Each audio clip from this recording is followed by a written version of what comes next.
নমস্কার, আমি অমৃতা। আমার চ্যানেলে আপনাদের স্বাগত। আজ আপনাদের পড়ে শোনাব প্রতিভা বসুর লেখা একটি গল্প, মুক্তি। মেয়ের উপযুক্ত পাত্র সন্ধান করে করে অনাদিবাবুর স্ত্রী প্রায় পাগল হয়ে উঠেছিলেন। এত দিনে তার অবসান হলো। মেয়ে তার সুন্দরী, শিক্ষিতা, গায়িকা, গুণের অন্ত নেই। আর সবচেয়ে বড় গুণ, বড়লোক বাপের একমাত্র সন্তান সে। এমন মেয়েরও কি পাত্রের অভাব হয়? কিন্তু হয়েছিল।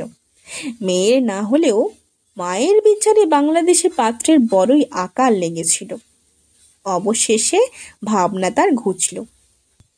অবশ্য এ বিয়েতে সবিতার যে সম্মতি ছিল না, তা তার মুখ দেখলেই বোঝা যেত। কিন্তু ওর কি বুদ্ধি আছে যে হেমলতার মতো একজন বিচক্ষণ মহিলা তার উপর এক তিলও গুরুত্ব আরোপ করবেন? আসলে যেমন বাপের মেয়ে তেমন তো হবে। স্বামীর বুদ্ধির ওপর চিরদিনই হেমলতা দেবীর দারুণ অবজ্ঞা। অথচ একটিমাত্র সন্তান, সেটাও ঠিক তারই প্রতিমূর্তি।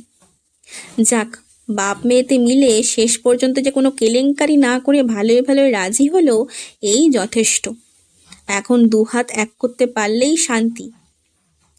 4টে বাজতে না বাজতেই তিনি মেয়েকে তাড়া দিলেন। যা যা, এক্ষুনি প্রস্তুত হয়ে নিয়ে গিয়ে। প্রতাপ এসে বসে থাকবে নাকি? সবিতার সমস্ত মুখে একটা দারুণ অনিচ্ছা ও অসন্তোষের চেহারা ফুটে উঠল। কিন্তু মায়ের ওপর কথা বলা তার অভ্যেস নেই। এক মুহূর্ত চুপ করে থেকে সুইচ টেপা কলের মতো সে বই রেখে তোয়ালে নিয়ে ঢুকলো এসে বাথরুমে। বাথরুমে তো সে স্বাধীন। দরজা বন্ধ করে চুপ করে বসে রইল দেয়াল ঘেঁষে। এই প্রতাপকে নিয়ে ঠিক কজন হলো? মনে মনে সে হিসেব করল। মনে পড়ল প্রথমবারের কথা। তখন কিন্তু তার ভালোই লেগেছিল। সবে 16 পা দিয়েছে। 22 বছর বয়সে সুন্দর, সুবেশ, ছিপছিপে যুবক সুধীরকে সে সরল অন্তঃকরণেই ভালোবেসেছিল। ভাবতে এখনো ভালো লাগে। কিন্তু শেষ পর্যন্ত মার পছন্দ হলো না। স্পষ্ট মনে আছে, মার শিক্ষা মতো প্রত্যাখ্যান করতে গিয়ে তার চোখ জলে ভরে গিয়েছিল।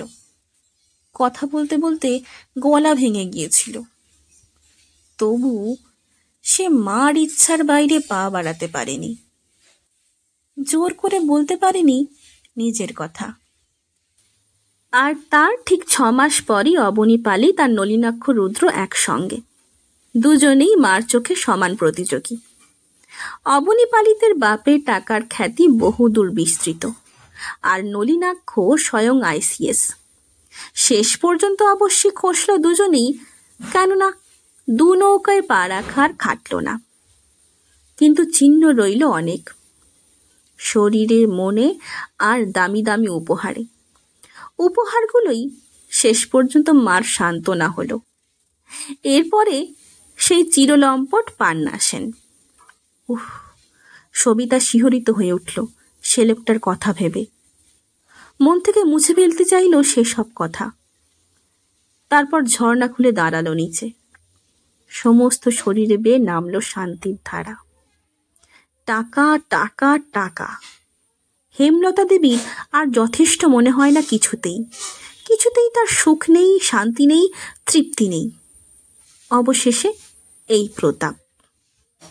অনেকবার তিনি বড়শিতে মেয়েকে গেঁথে টোপ ফেলেছেন, কিন্তু টোপ যতই শাঁসালো হোক না, ঠুকরেছে সব চুনোপুটি।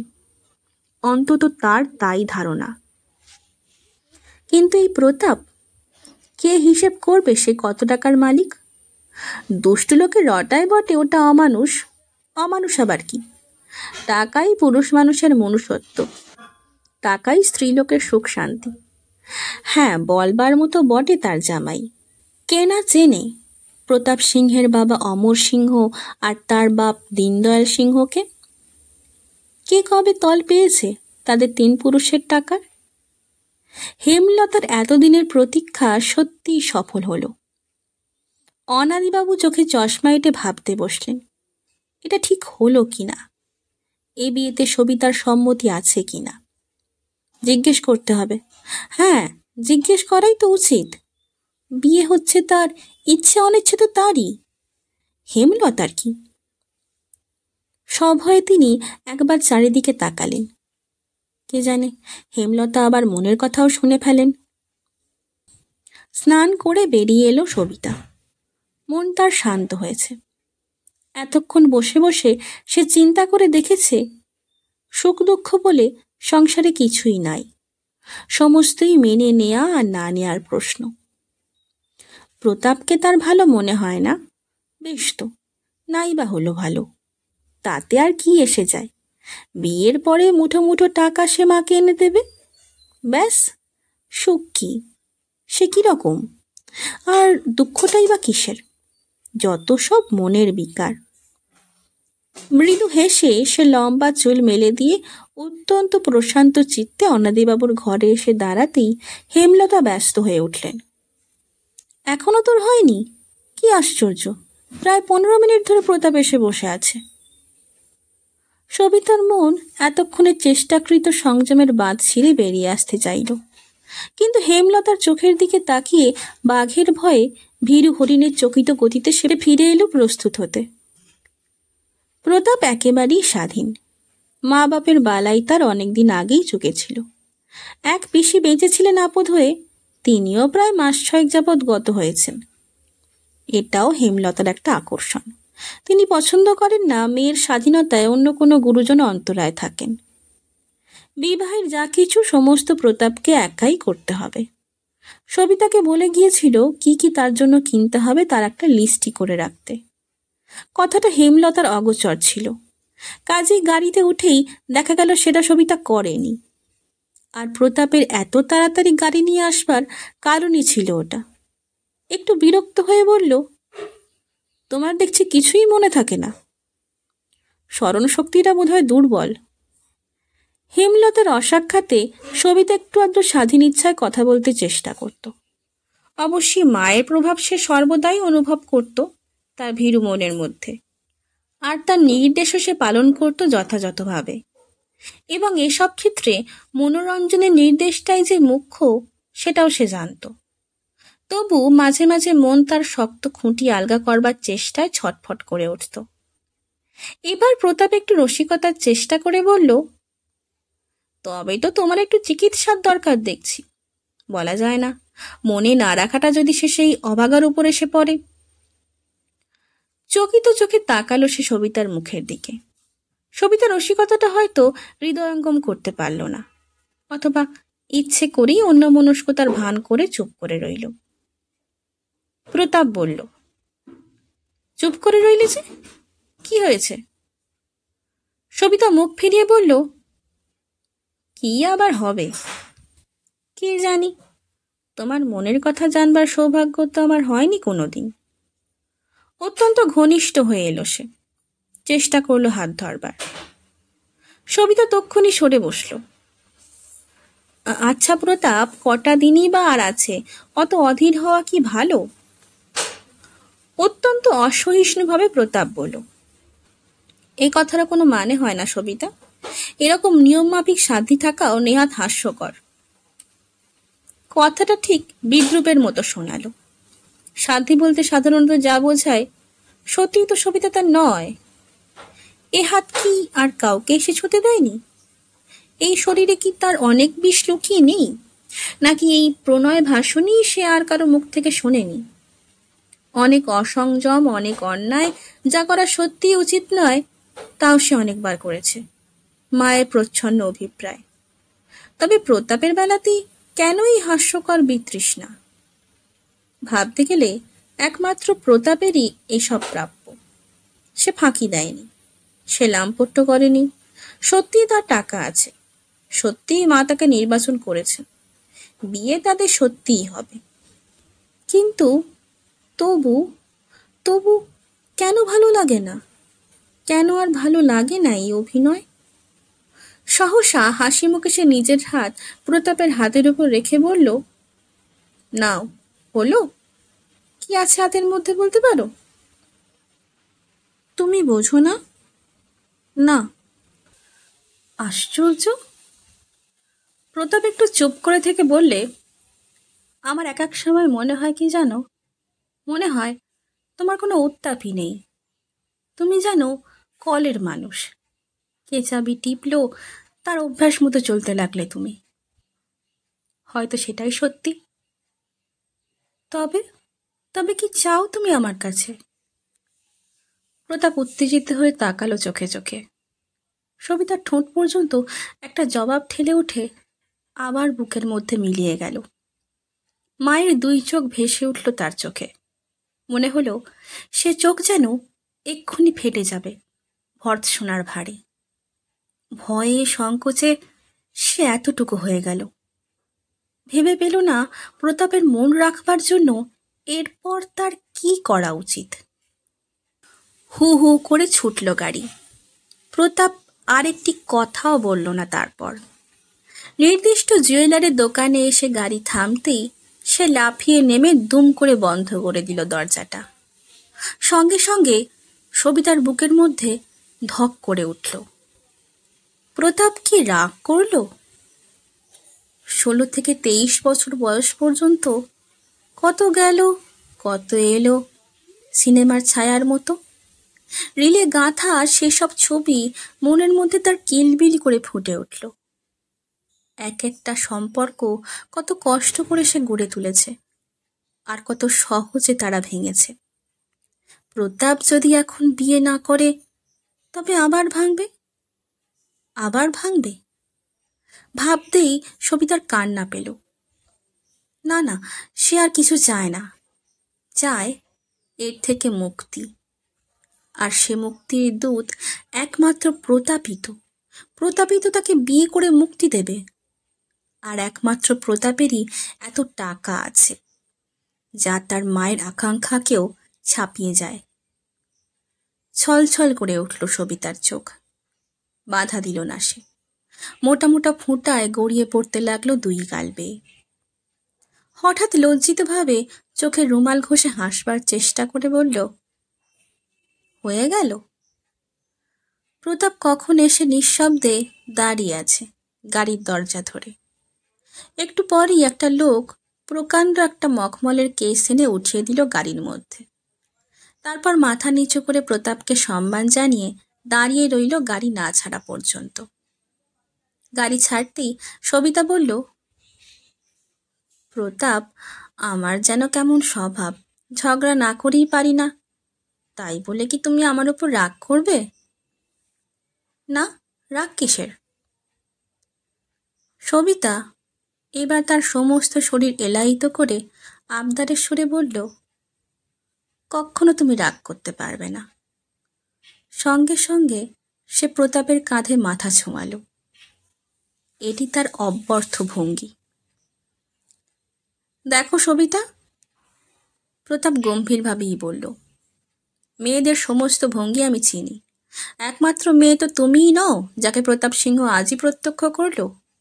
13 থেকে 33 এই 20 বছর যাবৎ তোমাকে বলাই ভালো যে আমি কি করেছি আর কি যে করিনি তার হিসেব দিতে গেলে একেবারে মহাকাব্য হয়ে দাঁড়াবে। স্ত্রীলোক আমি খুব ভালো করেই চিনি। লজ্জায় অপমানে সবিতার সমস্ত শরীরে আগুনের স্রোত বয়ে গেল। তীক্ষ্ণ স্বরে বলল, এসব তাহলে গোপন করেছিলে? প্রতাপ হাসল। দেখো, গোপনতা আমার স্বভাবে নেই। আকারে প্রকারে আমি তোমার মাকে সমস্ত কথাই জানাবার চেষ্টা করেছিলাম, কিন্তু তিনি অত্যন্ত উদার মতের স্ত্রীলোক পুরুষের নৈতিকতা সম্বন্ধে। সবিতা বাইরের দিকে তাকিয়ে রইল। তাই বলছি।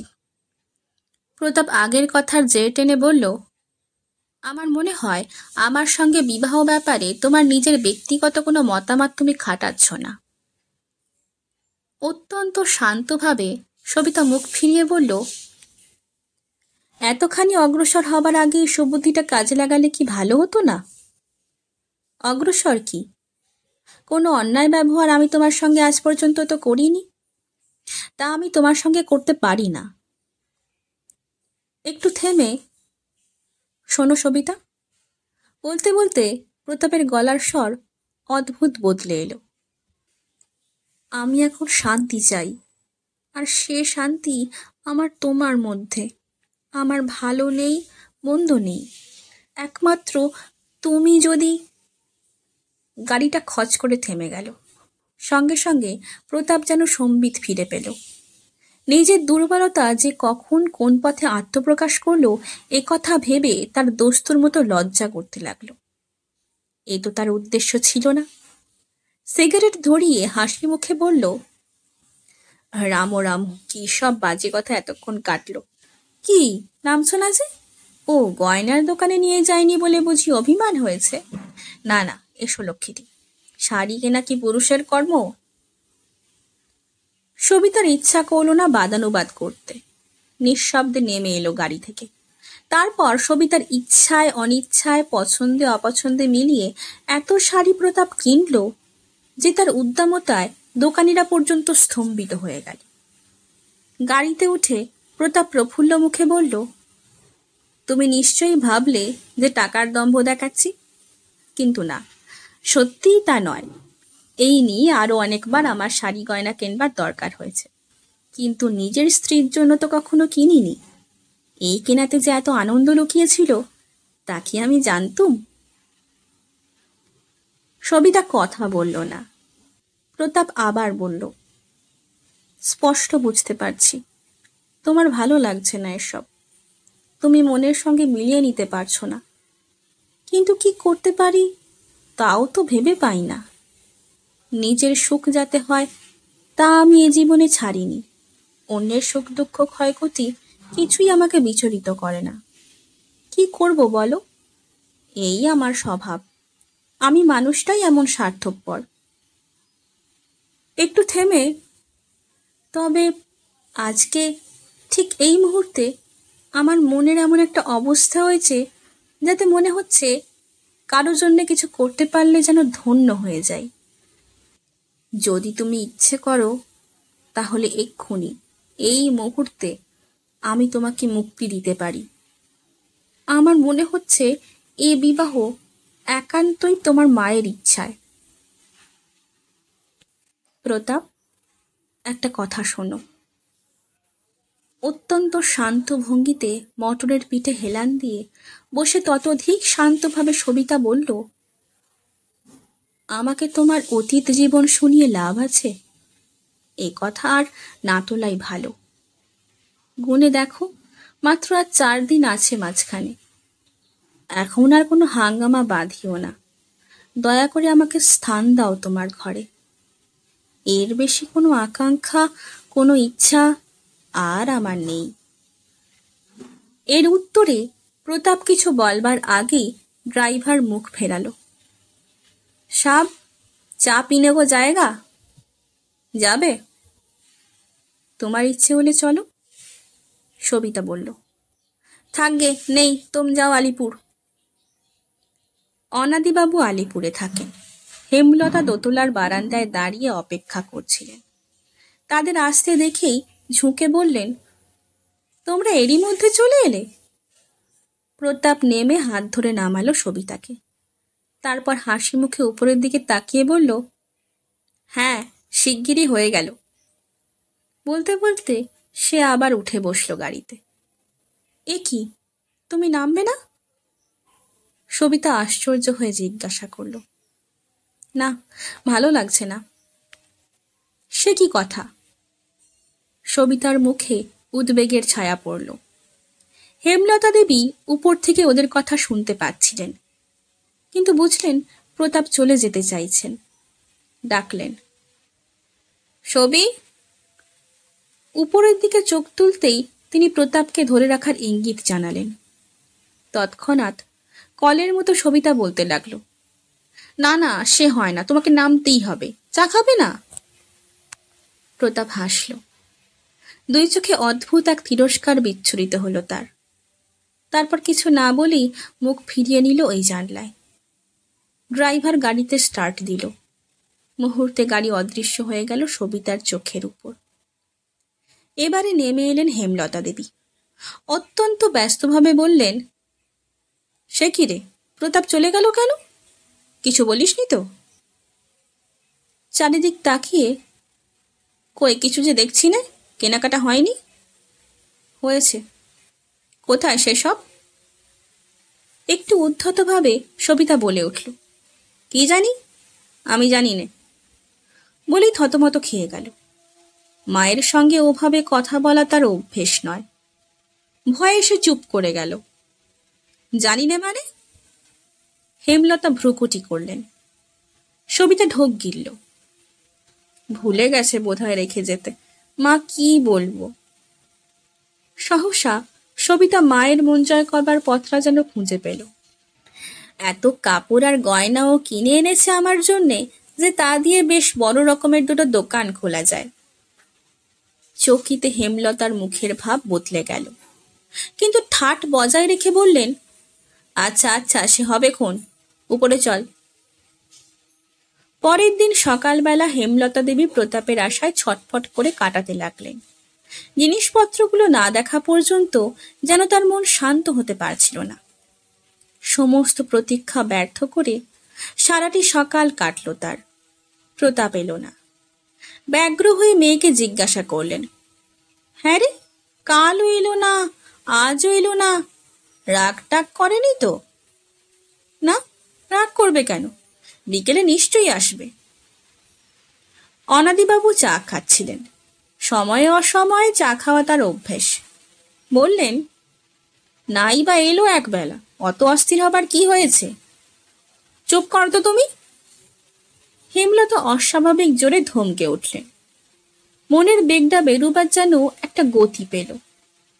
শরীরের ডাক্তারি করেই তো চুল পাকিয়েছ, মনস্তত্ত্ব জানো কিছু? খুব মৃদু গলায় অনাদিবাবু বললেন। আমার তো জানি বলেই ধারণা। আর চোখে তিনি তাকালেন স্ত্রীর দিকে।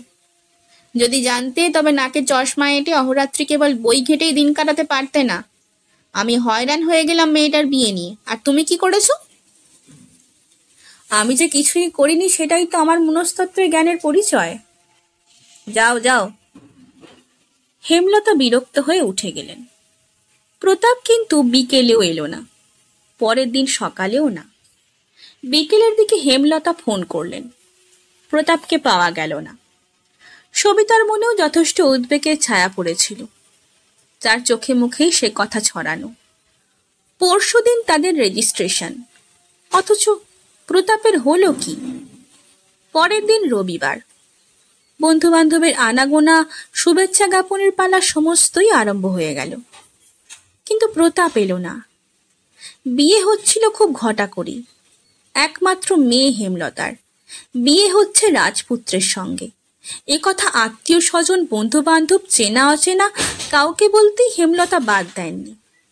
বাড়ি ঘর ভরে উঠল কলরবে। অবশেষে অনাদিবাবু একটু বিচলিত হলেন প্রতাপের অনুপস্থিতিতে।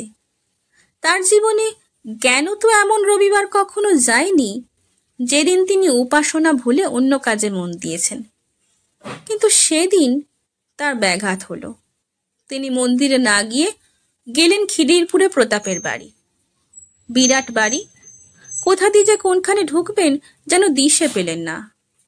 কন্যা আর স্ত্রীর কাছেই এ বাড়ি পরিচিত, তার অভিযান এই প্রথম। কিন্তু কোথায় প্রতাপ? আমলা, গুমস্তা, দাসদাসী, দারোয়ান, সেপাই, কুকুর, কাকাতুয়া, বাড়িটি যেন একটা প্রকাণ্ড চিড়িয়াখানা। নানা জনে নানা কথা বলে তাকে বিদায় দিল। কিন্তু কোথায় গেলে প্রতাপকে পাওয়া যায় সেটাই জানা গেল না। হতাশ হয়ে তিনি বাড়ি ফিরে এলেন। এদিকে গর্জাতে লাগলেন হেমলতা, দেব, ওকে নিশ্চয়ই জেলে দেব, স্ক্রাউন্ডেল হতভাগা। মেয়ের উপরও তার রাগ কম হলো না। অপদার্থ মেয়েটাই নষ্টের গোড়া। তার অনুপস্থিতিতে কি বলেছে, কি করেছে কে জানে? বাপেরই তো মেয়ে। গনগন করতে করতে তিনি এলেন মেয়ের ঘরে। সবিতা চুপ করে বসেছিল জানলার পাশে। উদ্বেগে, উৎকণ্ঠায়, লজ্জায়, ঘৃণায় ইচ্ছে করছিল তার মরে যেতে। ভয়ে সে তাকাতে পারল না মায়ের চোখের দিকে। মাথা নিচু করে নিঃশব্দে বসে রইল। সবি, সত্যি কথা বল, তুই সেদিন কি বলেছিস প্রতাপকে? সেই যে প্রতাপ ওকে নামিয়ে জিনিসপত্র না রেখে গেল, সেই থেকে হেমলতার মনে কন্যার নির্বুদ্ধিতা সম্বন্ধে এক বিষম সন্দেহ আলোড়িত হচ্ছিল। তিনি তার সেই দৃষ্টিতে এটা খুব লক্ষ্য করতেন যে প্রতাপের যে কোনো তুচ্ছতম প্রণয় ভঙ্গিতেও সবিতার মুখে অপরিসীম বিরক্তি ফুটে উঠত। মায়ের জেরায় সবিতা বিব্রত হয়ে উঠল। ক্ষীণ গলায় বলল, কিছুই তো বলিনি মা। নিশ্চয়ই বলেছ। মার স্বর চড়ে উঠল। তোমাকে আমি চিনি না? সবটাতে তোমার মান যায়, সব জায়গায় তোমার সুনীতি। পুরুষ মানুষকে বিয়ে করতে হলে একটু প্রশ্রয় দিতেই হয়। সবিতার কান পুড়ে গেল। মা আর কি বলবেন এরপর? মা চুপ করো, চুপ করো। সবিতা দুই হাতে মুখ ঢেকে ফেলল। রাত্রিতে অনাদিবাবু চিন্তিত মুখে পায়চারি করছিলেন আর ভাবছিলেন কি করা উচিত। কিমোনো গায়ে জড়িয়ে সবিতা ঘরে এলো। অনেকক্ষণ আগেই ও শুতে গিয়েছিল। ওকে দেখে অনাদিবাবু পায়চারি থামিয়ে বললেন, তুই ঘুমোসনি মা? না বাবা। যা যা, রাত করিস নে। অনাদিবাবু আবার হাঁটতে লাগলেন। সবিতা মায়ের দিকে তাকালো। বলল, মা, আমার জন্যই তোমাদের যত কষ্ট। হেমলতা জবাব দিলেন না। অনাদিবাবু আবার বললেন, যা মা, রাত করিস নে, আমি এক্ষুনি আলো নিভিয়ে শুয়ে পড়ব। তিনি টেবিলের ধারে এগিয়ে গেলেন। খুঁজতে লাগলেন চশমার খাপটা। কাগজপত্রে স্তূপ করা টেবিল। নিজের অগোছালো স্বভাবের জন্য বিরক্ত হলেন। দুই হাতে আবোল তাবোল কাগজ সরাতে সরাতে হঠাৎ একখানা খামে ভরা চিঠির উপরকার হাতের লেখা দেখে তার চোখ নিবন্ধ হলো। চিঠিখানা বিকেলের ডাকে এসেছে। চাকররা রেখে গিয়েছিল অভ্যাস মতো চাপা দিয়ে, কিন্তু চোখে পড়েনি অনাদিবাবুর। কিংবা কোনো কাগজ খুঁজতে গিয়ে কার তলায় এটাকে তিনি ফেলেছিলেন তার ঠিক নেই। ফস করে খুলে ফেললেন চিঠির মুখ। শ্রীচরণেশু, বিশেষ কোনো কারণে আমি এই দুদিন কলকাতার বাইরে যেতে বাধ্য হয়েছিলাম। আজ এইমাত্র এলাম। এই দুদিন নাওয়া খাওয়ার সময়ও আমার ছিল না, তাই খবর দিতে পারিনি। আসবার আগে আমি ড্রাইভারকে বলে এসেছিলাম, আপনার কন্যার জন্য যেসব সামান্য জিনিসপত্র কিনবার সৌভাগ্য আমার হয়েছিল তা পৌঁছে দিতে। ড্রাইভার আমার 5 বছরের বিশ্বস্ত লোক, কিন্তু এসে জানলাম জিনিসপত্র নিয়ে সে ফেরার হয়েছে। 1,000 টাকার গহনা আর 100 টাকার শাড়ি সেখানে ছিল। যাই হোক, যা গেছে তা গেছেই।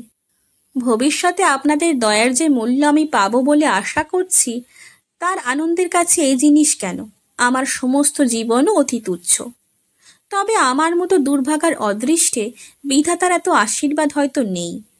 আজকে আমি যে সত্যের মুখোমুখি এসে দাঁড়িয়েছি, তার মধ্যে কোনো ছলনা, কোনো আড়াল রেখে আমি আর শান্তি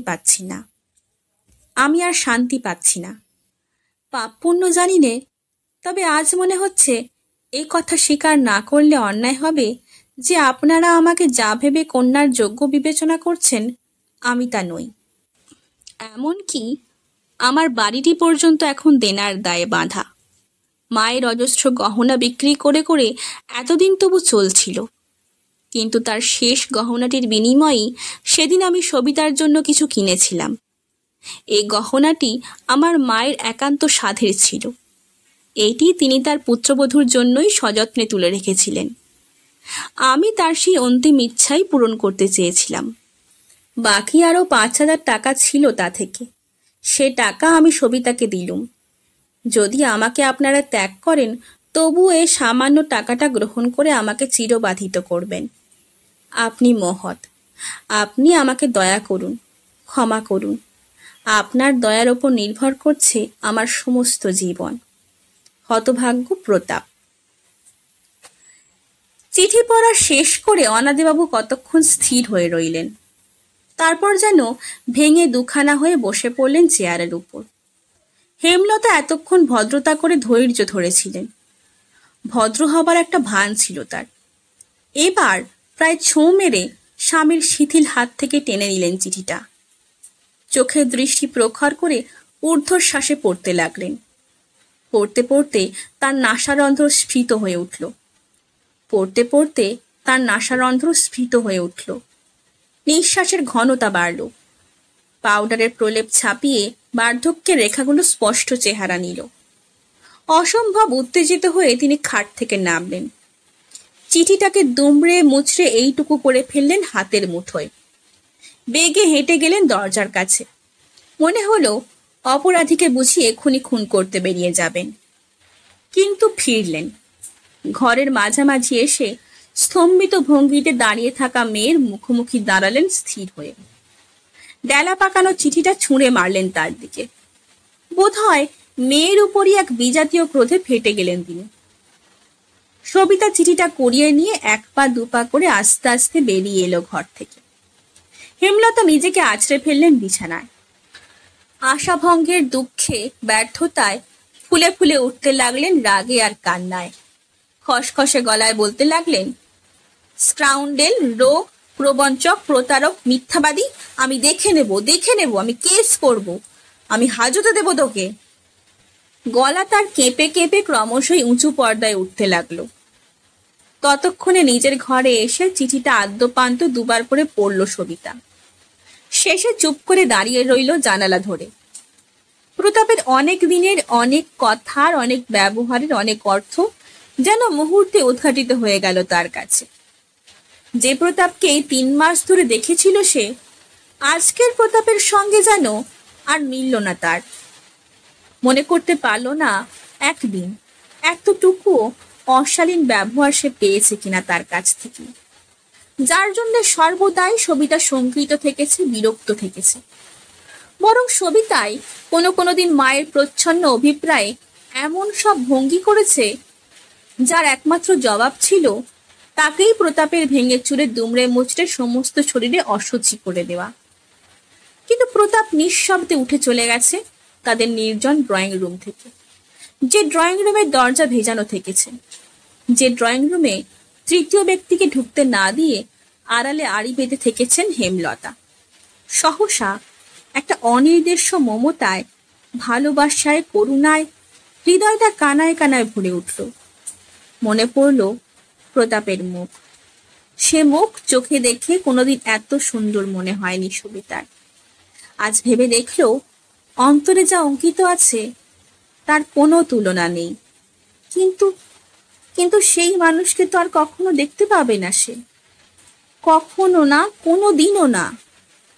আর কোনো দিন হেমলতা দরজা খুলে দেবেন না তাকে।